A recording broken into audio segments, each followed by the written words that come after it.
जय माता दी दोस्तों, कैसे हैं आप सभी। आशा करता हूं दोस्तों आप सभी अच्छे होंगे, स्वस्थ होंगे। दोस्तों आज मैं आपको ये बताऊंगा कि अगर आप ओम नमः शिवाय इस मंत्र का जाप करते हैं और इस मंत्र का जाप करने से आपको कई सारी दिव्य शक्तियां प्राप्त होती हैं। साथ में हमारे ही एक सब्सक्राइबर ने ये पूछा है कि क्या इस मंत्र का जाप करने से कुंडलिनी शक्ति भी जागृत होती है। तो इसी विषय पे मैं आज आपको जानकारी दूंगा। तो वीडियो को पूरा लास्ट तक देखना ताकि आपको पूरी जानकारी प्राप्त हो सके। इसके साथ ही मैं आपको ये बता दूं कि अगर आप पहली बार इस चैनल पर आए हैं, पहली बार मेरी वीडियो देख रहे हैं, तो चैनल को सब्सक्राइब कर लेना और साथ में जो बेल आइकन है उसको भी दबा देना। साथ में वीडियो को लाइक करना और शेयर करना। तो चलिए दोस्तों मैं आपको जानकारी देता हूँ। देखिए दोस्तों, जो ओम नमः शिवाय मंत्र है ये भगवान शिव का मंत्र है और ये षडाक्षरी मंत्र है। ओम लगाने से ये 6 अक्षरों का मंत्र बन जाता है। वैसे नमः शिवाय जो मूल मंत्र है वो नमः शिवाय ही है, इसमें ओम लगा करके जपा जाता है तो ये षडाक्षरी बन जाता है। अब कई लोग ओम नमः शिवाय ओम भी कर देते हैं, तो अपनी मर्जी से कुछ भी लगा दो, उसका कोई इफ़ेक्ट नहीं पड़ता। बाकी जो मेन मंत्र है, जो मूल मंत्र है वो नमः शिवाय है। बाकी ओम लगा करके हमारे शास्त्रों में इस मंत्र को जपने का विधान बताया गया है, यानी कि ओम नमः शिवाय। ठीक है, पंचाक्षर स्तोत्र से ये मंत्र लिया गया है, भगवान शिव का मंत्र है और बहुत शक्तिशाली मंत्र है। ब्रह्मांड के सर्वोच्च मंत्रों में से एक मंत्र ये भी है ओम नमः शिवाय। इसके अलावा और भी मंत्र हैं जो बहुत शक्तिशाली है, अपने आप में दिव्य शक्तियों को धारण करते हैं। ब्रह्मांड में ऐसी कोई वस्तु नहीं है, ऐसी कोई शक्ति नहीं है, ऐसी कोई सिद्धि नहीं है जो आप इन मंत्रों से ना प्राप्त कर सको। दूसरा मंत्र बताता हूँ, ओम ऐंग ह्रीं क्लीं चामुंडाय विच्चे, यानी कि नवारण मंत्र। तीसरा मंत्र ओम नमो भगवते वासुदेवाय। और इसके बाद में अष्टाक्षर मंत्र भगवान श्री हरि विष्णु का ओम नमो नारायणाय। इस तरह के जितने भी मंत्र हैं, ये मंत्र देखने में आपको छोटे लग रहे हैं, बिल्कुल सिंपल से लग रहे हैं, जैसे कि कुछ नहीं है, लेकिन इन मंत्रों में इस ब्रह्मांड की सारी शक्ति समाहित है। यानी कि महाविष्णु, महाशिव, महापरमेश्वरी की शक्ति आपको प्राप्त होती है इन मंत्रों का जप करने से। जितने भी बड़े बड़े साधु संत महात्मा सिद्ध हुए हैं, उन सभी ने भगवान के दिव्य दर्शन प्राप्त किए हैं इन्हीं मंत्रों का जप करके, इन्हीं मंत्रों का तप करके।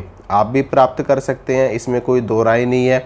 और आज भी अगर आप सच्चे मन से भक्ति करते हैं, साधना करते हैं, जप करते हैं ना, तो आज भी लोगों को देवी देवताओं के दर्शन होते हैं। ये ज़रूर ऐसा नहीं है कि ये कलयुग चल रहा है तो कलयुग में भगवान के दर्शन नहीं होते। कलयुग में तो भगवान के दर्शन और भी जल्दी हो जाते हैं, कम साधना करने से ही हो जाते हैं। द्वापर युग में, त्रेता युग में लोग वर्षों तक तपस्या करते थे, 12-12 साल। लेकिन आज के समय में अगर आप सच्चे मन से, सच्चे भाव से सिर्फ कुछ साल भी अगर कर लेते हो ना, साल 2 साल भी सच्चे मन से जब तप कर लेते हो, तो आपको अनुभव होने शुरू हो जाते हैं और आपको दर्शन मिल जाते हैं भगवान के। तो आप इन मंत्रों का सहारा ले सकते हैं। बात करते हैं कुंडलिनी शक्ति की। देखिए, कुंडलिनी शक्ति एक सूक्ष्म शक्ति है। ये शक्ति ना तो हमारे शरीर में निवास करती है और ना ही ये शरीर, आप इसको ये कह सकते हो कि ये जो शक्ति है ना, कुंडलिनी शक्ति, ना शरीर में बसती है और ना ही हमारी आत्मा में बसती है।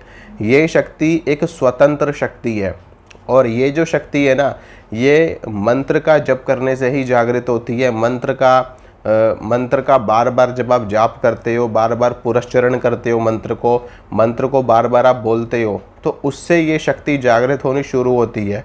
और इसको आप मतलब वैसे महसूस नहीं कर सकते, जैसे कि ये हमारा शरीर है। हमारे शरीर में 24 घंटे हमारी आत्मा का वास रहता है, तभी हम बाकी सारे क्रियाकलाप करते हैं। लेकिन ये जो कुंडलिनी शक्ति है, ये सूक्ष्म शक्ति है। ये सिद्धियों की तरह हमारे शरीर में वास करती है। यानी कि जब इसकी ज़रूरत होती है तो ये स्वतः प्रकट हो जाती है और जब इसकी ज़रूरत ख़त्म हो जाती है तो ये स्वतः लुप्त हो जाती है, यानी कि स्वतः अदृश्य हो जाती है। एक तरीके से आप इसको देवी देवता का स्वरूप मान सकते हो। ओम नमः शिवाय का अगर आप जप करोगे तो कुंडलिनी शक्ति में इस मंत्र के जितने भी बीज मंत्र हैं और उनसे संबंधित जो चक्र हैं, उनसे संबंधित जो शक्तियां हैं, वो शक्तियां जागृत होती हैं और हर मंत्र कुंडलिनी शक्ति को जागृत करने में सक्षम होता है। चाहे वो ओम नमः शिवाय हो, चाहे वो ओम नमो भगवते वासुदेवाय हो, चाहे वो ओम नमो नारायणाय हो, या फिर वो हरे राम हरे कृष्ण वाला महामंत्र हो। जो भी मंत्र आप जपोगे उस मंत्र से आपकी कुंडलिनी शक्ति जागृत होनी शुरू हो जाती है। बस ये कि जो कुंडलिनी शक्ति का जो साक्षात्कार होता है वो आपको उस देवता के स्वरूप में प्राप्त होता है। जैसे कि ओम नमः शिवाय का जाप करने से आपकी कुंडलिनी शक्ति जागृत होगी, लेकिन इस शक्ति का साक्षात्कार आपको भगवान शिव के रूप में होगा। ओम ऐं ह्रीं क्लीं नवारण मंत्र का अगर आप जप करोगे तो इस मंत्र से आपको देवी आदि शक्ति के रूप में कुंडलिनी शक्ति का साक्षात्कार होगा। ओम नमो नारायणाय के रूप में भगवान विष्णु के रूप में साक्षात्कार होगा। शक्ति वही है, सिद्धि भी वही आपको सेम प्राप्त होगी। ऐसा नहीं है कि भगवान शिव की पूजा करने से या फिर भगवान विष्णु की पूजा करने से या फिर जो सिद्धि भगवान शिव दे सकते हैं वो सिद्धि भगवान विष्णु नहीं दे सकते, या फिर वो सिद्धि माँ दुर्गा दे सकती हैं या दूसरी देवियाँ नहीं दे सकती। हर सिद्धि आपको हर देवता दे सकते हैं। इसीलिए जब गुरु के द्वारा मंत्र हमको प्राप्त होता है तो एक देवता का मंत्र दिया जाता है हमेशा। आपने अगर दीक्षा ग्रहण करी है तो आपने ये देखा होगा कि आपको दीक्षा में सिर्फ एक ही मंत्र प्राप्त होता है, एक शक्ति का, और वो एक मंत्र आपको सारी शक्तियाँ दे सकता है, सारी सिद्धियाँ दे सकता है, इस ब्रह्मांड का ज्ञानी बना सकता है, आपको ब्रह्म ज्ञानी बना सकता है, आपको अष्ट सिद्धि नव निधि का दाता बना सकता है, और कुछ भी चाहिए हो वो मंत्र आपको हर चीज़ प्रदान करवा सकता है। और कोई सी भी शक्ति, कोई सी भी सिद्धि हो, चाहे वो अणिमा महिमा लघिमा गरिमा अष्ट सिद्धियों की बात की जाए, पर काया प्रवेश, दूर श्रवण, दूर दर्शन, और इसके अलावा जो अन्य सिद्धियाँ, यहाँ तक कि यक्षिणी साधनम, योगिनी साधनम और रसायन कल्प की भी जो भी शक्तियाँ और जो भी उन चीज़ों से संबंधित जो शक्तियाँ संबंध रखती हैं उनसे, उन शक्तियों की भी सिद्धि आपको प्राप्त होती है। लेकिन निर्भर करता है कि आप किस स्थान पर मंत्र का जाप कर रहे हो, कितनी संख्या में जाप कर रहे हो और किस नियम से जाप कर रहे हो। इन चीज़ों के ऊपर निर्भर करता है कि आपको कितनी शक्ति प्राप्त होगी, कितनी सिद्धि आपको प्राप्त होगी, और जो चीज़ आप चाहते हो उस चीज़ के लिए आप उस चीज़ के लायक हो या नहीं हो। आप देखते हो कि जब हम किसी भी साधना को करते हैं, मंत्र साधना हो या तंत्र साधना हो, तो कुछ साधनाएं घर के बाहर ही करी जाती हैं, कुछ मंत्रों की शक्तियाँ सिद्धियाँ बाहर ही करी जाती है। जैसे कि यक्षिणी साधनम, यक्षिणी की साधना आप कभी भी घर पे कर ही नहीं सकते, होगी ही नहीं। योगिनी की सिद्धि कभी घर पे होगी ही नहीं, अप्सराओं की सिद्धि घर पे होगी ही नहीं। अप्सरा की साधना आप कर सकते हो घर पे, लेकिन प्रत्यक्षीकरण आपको घर पे नहीं होगा प्रत्यक्षीकरण। मैं लिख के दे सकता हूँ आपको। जब आप बाहर बैठ करके साधना करोगे, एकांत में जाप करोगे और निर्जन स्थान में बैठ करके जप करोगे, तो वहाँ पर इन शक्तियों का प्रत्यक्षीकरण बहुत जल्दी होता है, बहुत जल्दी।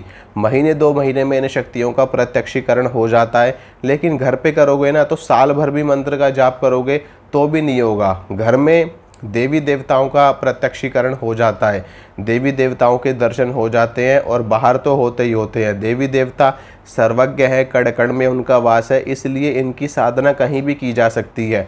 आप अपने घर में बैठ के कर सकते हैं, आप मंदिर में बैठ के कर सकते हैं, आप निर्जन स्थान में बैठ करके कर सकते हैं, जंगल में कर सकते हैं, नदी किनारे बैठ करके कर सकते हैं। किसी भी स्थान पर बैठ करके आप देवी देवताओं को पुकारोगे तो देवी देवता वहाँ पर प्रत्यक्ष दर्शन देने के लिए आ जाते हैं।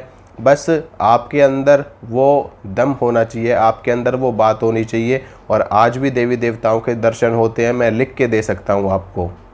ठीक है दोस्तों, तो यही जानकारी आपको देनी थी। अगर आपको ये जानकारी अच्छी लगी तो वीडियो को लाइक करना, शेयर करना, चैनल को ज़रूर सब्सक्राइब करना। मिलूँगा आप सभी से अगली वीडियो में। जय माता रानी की।